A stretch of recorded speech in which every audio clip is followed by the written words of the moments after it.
I'd like to welcome you to YRM's first video blog. We're excited about this, and we hope you're excited about this. This is going to give us an opportunity to communicate some current events, to communicate what's happening here at the ministry, and also to focus and look into Yahweh's Word in a deeper way. So we would pray and hope that you would join us every week for this video blog that we're going to be doing to hopefully again be a blessing to everybody that's following this ministry.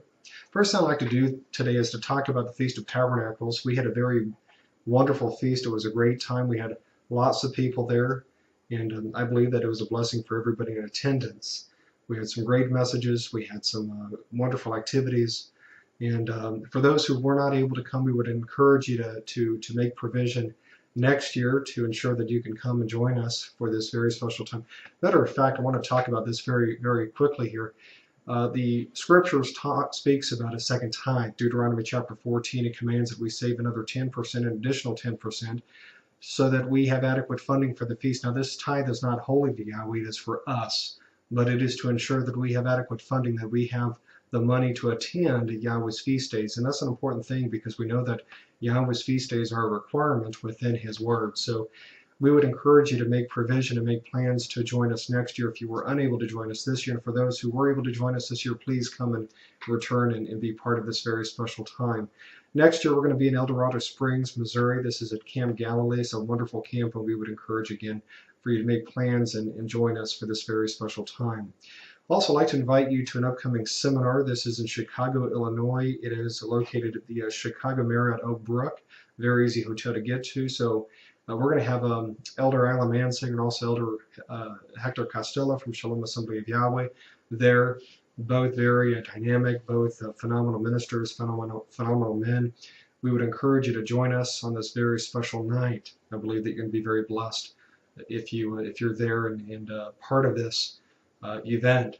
So we would encourage you to come and join us for this. In way of news, I'd like to talk about a recent law that was overturned this week by a state judge in Texas, where Texas recently passed a law that restricted the standards for abortion clinics. Many abortion clinics, the vast majority, did not meet the standards. Therefore, they would have had to close their doors. Or here recently this week, a state judge said that this law was unconstitutional, said that it would restrict access to abortion. This is one more sign, I believe, one more indication of where our nation is going and heading. We are sinking further and further into immorality, and we are moving away from our Father's Word. And it is time that we take a stand. It is time, if you're not doing it now, to be an advocate of the unborn, to support whatever initiative you can to support the unborn. If you think about it, what is the most innocent being on the face of this planet? It is the unborn. It is those who have yet to be born. So we would and we should be supporting the unborn, supporting efforts, and praying for those fighting this fight. So I would encourage you to do that. Also like to look at what Yahweh's Word says about abortion so that we understand that abortion is murder.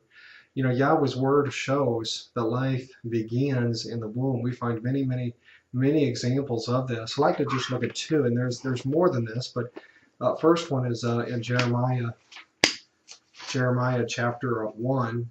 And if you're not familiar with this, you may want to put this to memory. Jeremiah chapter 1, verse 5, it says, "Before I formed thee in the belly I knew thee, and before thou camest forth out of the womb I sanctified thee, and I ordained thee a prophet unto the nations."